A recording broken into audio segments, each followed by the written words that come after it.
el terrorismo islamista va a aumentar en toda Europa y en Cataluña más que en ningún sitio. Por lo tanto, es necesaria una coordinación en materia de seguridad.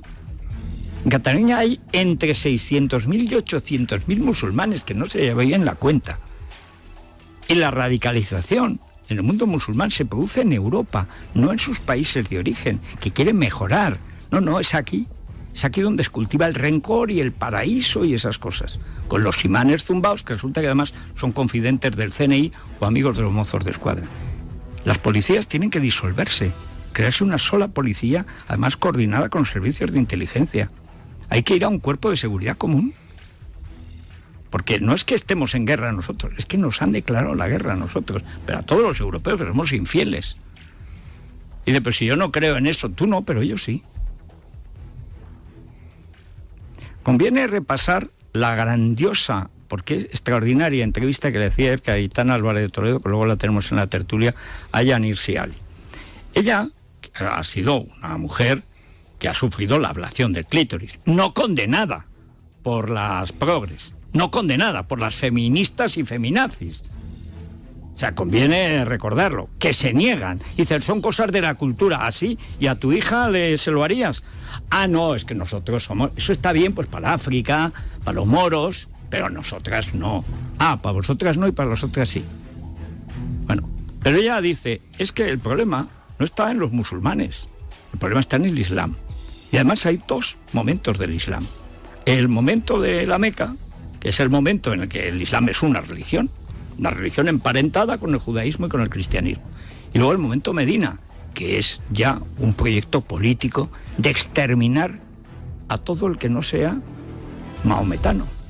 Y hay, por lo tanto, dos Mahomas, y ese es el Islam religioso y el Islam político. Y dice esta mujer que vive en un búnker, pero como Salman Rushdie, porque es que la apostasía se persigue con la muerte.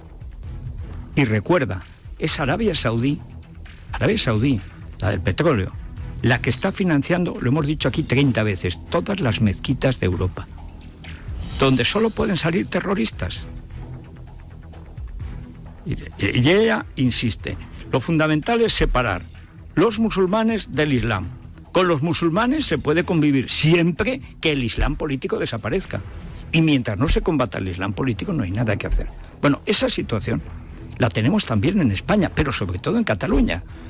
Porque Pujol, que es muy listo, como odia a España sobre todas las cosas, pues entonces decidió traer musulmanes de Marruecos. ¿Para qué? Para que no vinieran hispanoamericanos, como en todas partes de España, en la época de la gran prosperidad de los tiempos de Aznar.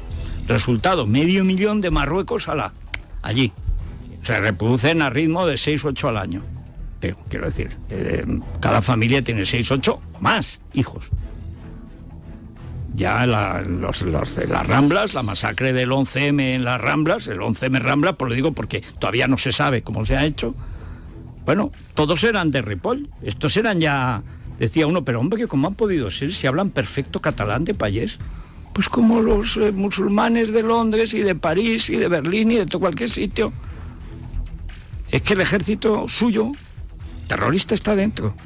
Ante eso, ¿qué hay que hacer? Lo único que se puede hacer es atrincherarse, luchar y sobre todo no aceptar que el Islam es una religión de paz. ¿Cómo que es de paz?